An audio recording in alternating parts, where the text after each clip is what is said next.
محنت اتنی کرو، سٹرگل اتنی کرو، ہارڈ ورک اتنا کرو کہ آپ کا ایک نام ہو جائے، آپ کا ایک نام بن جائے، اور پھر نام ایسا ہو جائے کہ نام لیتے ہی آپ کا کام ہو جائے۔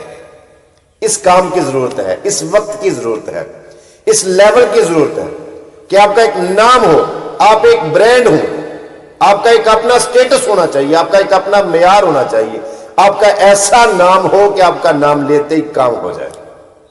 اس وقت کی ضرورت ہے، اس سوچ کی ضرورت ہے۔ سب سے پہلے سوچ پیدا کی جاتی ہے، ایسے خواب دیکھا کریں۔ دیکھیے پاکستان میرا ملک معرض وجود میں آیا ہے، علامہ محمد اقبال سیالکوٹی رحمت اللہ علیہ نے خواب دیکھا تھا، اس کی تعبیر قائد نے کی تھی۔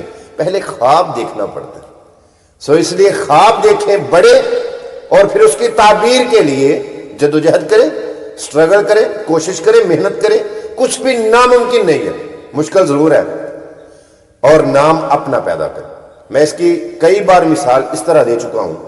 فار ایگزامپل، اگر آپ کا کوئی رشتہ دار، کوئی ماموں، کوئی چاچو، کوئی تایا، کوئی بھائی، یا آپ کا باپ بڑے عہدے پر فائز ہے، اس کا ایک اپنا سٹیٹس ہے، اس کا ایک اپنا معیار ہے، آپ سے کوئی پوچھتا ہے کہ آپ کون ہیں، تو آپ کہیں جی میرے چاچو بریگیڈیئر ہیں، وہ کہے گا ٹھیک ہے آپ کے چاچو بریگیڈیئر ہیں، آپ کیا کرتی ہیں، آپ کا نام کیا ہے، آپ کا ایک اپنا کیا مقام ہے؟ آپ کہیں جی میرے ماموں ڈی پی او ہیں، اوکے ٹھیک ہے، ویری گڈ، یعنی کہ آپ بہت تگڑے آدمی ہیں، لیکن آپ کا کیا، آپ کیا ہیں، اپنا تعارف کروائیے۔ میرے بابا جی وہ اینٹی کرپشن میں ہے، یہ وہ فلاں فلاں، قصہ مختصر آپ بتاتے جائیں، فلاں میرا بھائی کا یہ عہدہ ہے، میرے باپ کا یہ عہدہ ہے، میرے چاچو کا یہ عہدہ ہے، میرے ماموں کا یہ عہدہ ہے، وہ ڈی پی او ہے، بریگیڈیئر ہے، یہ ہے، وہ ہے، فلاں فلاں فلاں فلاں، کچھ بھی، لیکن آپ کیا ہے، اپنی پہچان آپ کی کیا ہے؟ یہ تو آپ کے رشتہ داروں کو آپ تعارف کروا رہے ہیں نا، کیونکہ ان کا ایک اپنا مقام ہے، ان کا ایک اپنا سٹیٹس ہے، ان کی ایک اپنی ویلیو، ان کا اپنا ایک مقام ہے۔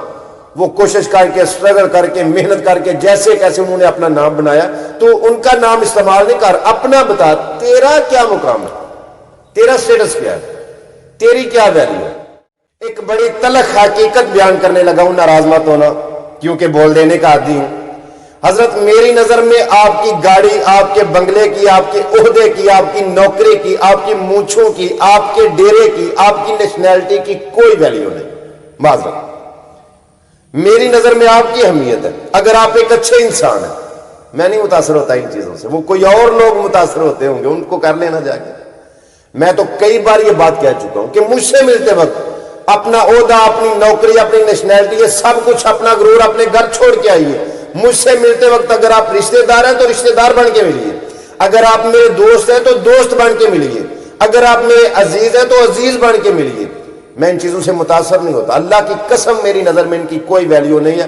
میری نظر میں اگر ویلیو ہے، اہمیت ہے ایک اچھے انسان کی، چاہے وہ گندے میلے لباس میں بیٹھا ہو، چاہے وہ فقیر ہو، ایک گداگر ہو، میں اس کی قدر کرتا ہوں، رسپیکٹ کرتا ہوں۔ میں آپ کو یہ عرض کروں گا، آپ سب سے میں یہ ریکویسٹ کروں گا، اگر والدین ہیں آپ، اگر بڑے ہیں آپ تو اپنے سے چھوٹوں کو سمجھائیے، اگر آپ والدین ہیں تو اپنے بچوں کو سمجھائیے، اگر آپ استاد ہیں تو اپنے شاگردوں کو سمجھائیے کہ زندگی میں سب کچھ پیسہ نہیں ہوتا، زندگی میں سب کچھ پیسہ نہیں ہوتا، اپنا نام بنائیے۔ اور آخر میں یہ بات پھر دوبارہ ریپیٹ کروں گا کہ کام ایسا کریں، اتنا ہارڈ ورک کریں، محنت اتنی کریں، سٹرگل اتنی کریں، اتنا کام کریں کہ آپ کا ایک نام ہو جائے، اور پھر نام ایسا ہو جائے کہ نام لیتے ہی آپ کا کام ہو جائے۔ سلام آخری، بس سلام۔